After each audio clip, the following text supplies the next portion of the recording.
r/NoSleep. Posted by u/unhappypossession57. The curse of the black deer has been haunting me for over a decade. I am about to break it. The last time I saw Ashley Russell was on December 2, 2006. My life has never been the same. It was supposed to be a Wednesday like any other. I was half asleep between my two blankets, with a sliver of sunshine covering my face. School was out for the winter break, and I was determined to make the most of it. I was putting on my glasses when Mom knocked and promptly walked into my room. "Dean, wake up. Ashley's waiting for you downstairs," she said. "Oh sweet. Tell her I will be there in 5 minutes." There was nothing in the world that could have made me dress faster than having Ashley wait in my living room. I had known her for over 4 years, and she had just moved into my neighborhood. To say that I was infatuated with her was a gross understatement. I grabbed my coat and found her waiting for me by the stairs. She had taken the liberty to get a cup of coffee from the kitchen. "Ready for the hike, sleepyhead?" she giggled. "You wake up early one day and call me the sleepyhead?" I quipped. Ashley and I had made it our mission to explore the woods behind Guerrero Park. We would often spend our days finding new trails, animals, and birds. One time we even found a bunch of porn magazines, neatly wrapped with a piece of rope. While the woods did make me uncomfortable, I relished every opportunity I got to hang out with her. "Hurry up, I heard about this new trail that runs from the bench to the lake. Supposed to have a few cool birds." My parents didn't know much about our adventures. Not that they would have approved anyway. Dad had a strict rule about me not going into the woods. I, of course, didn't care. Hormones were way more powerful than any parental authority. I kissed Mom goodbye and joined Ashley as we made our way to the park. She was intimately familiar with the trails and the roads, at least when compared to me.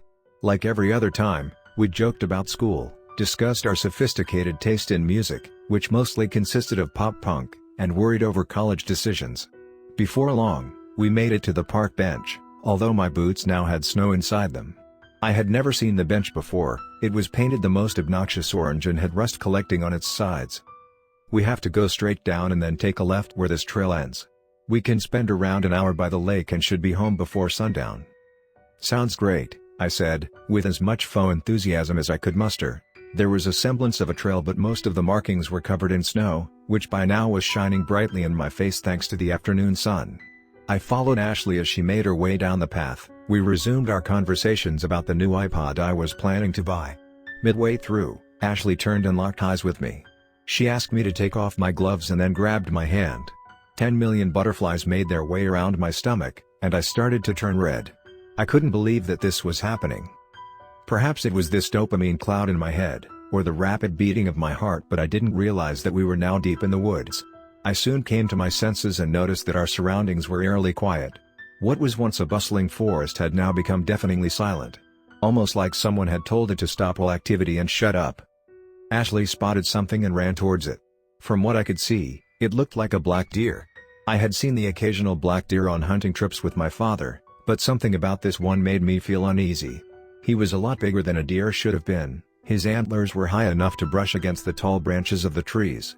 Its skin was a shade darker than black. It almost reminded me of deep space. He appeared to be covered in a void of nothingness. The most jarring thing, however, were his eyes. They looked almost human, but with a glimmer of anger trapped beneath the cornea.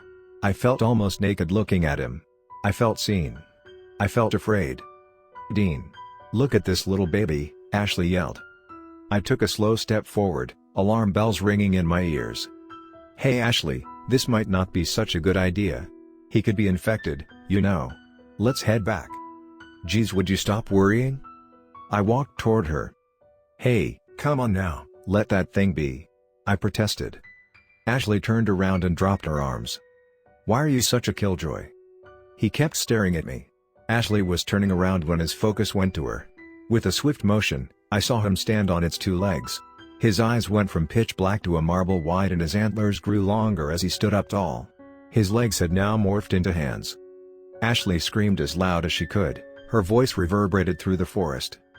I ran to save her, but the thing stuck his arms into her chest. He repeatedly stabbed her until the pearl-white snow beneath had been covered in a puddle of blood. I tried to tackle him, but he let out a screech and kicked me to the side. Before I could even get up, I saw him run away, Ashley's half-mangled body resting on his antlers. I ran after him, but it looked like he disappeared into the woods. I had to get help. I picked myself up and ran as fast as I could out of the woods. I made it to the nearest house and asked the lady to call the police to find Ashley. I also phoned my parents, who said they'd be there as soon as they could. The lady graciously offered me a cup of coffee. I heard Dad's car pull up. I ran for the door and gave him a hug. "Dad?" "He took Ashley. She is gone." "Where are the police?" "Calm down, Dean, what happened? Are you hurt? Who's he? And who is Ashley?" "What do you mean? You saw her this morning." I felt dizzy. I heard the sirens approach. A police officer got out of his car and spoke with my father. Soon enough he called for an ambulance. Mom had just arrived, and I immediately broke down in her arms.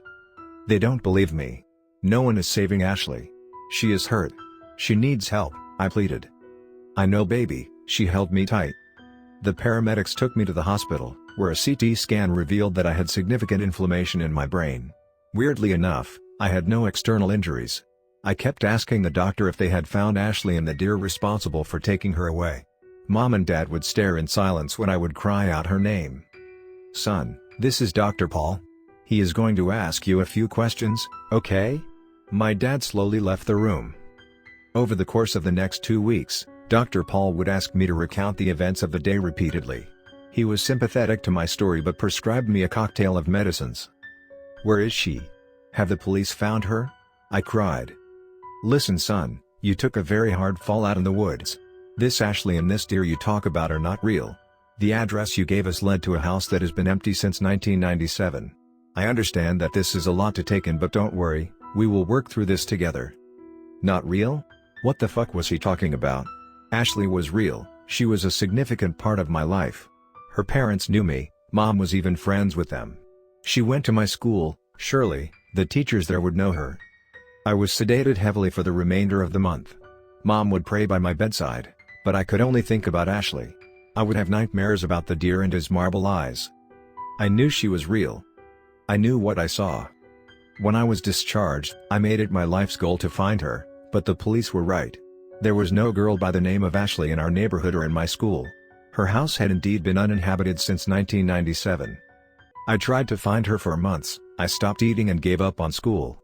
In that time, the only conclusion I could draw was that we had run into something supernatural. Yet, I had no way of knowing if this was true. We moved soon to a different state, and I joined a different school. Despite this, I have never forgotten her. Through college and even my first job, I have been scouring for any information on the black deer. I wrote hundreds of letters to people who claimed to have encountered him, but to no avail. That changed yesterday when I opened an unmarked letter. "Dean, I know that you have been looking for the curse of the black deer. Meet me at Joe's Diner on 7th Street this Tuesday at 10 p.m. I will find you there.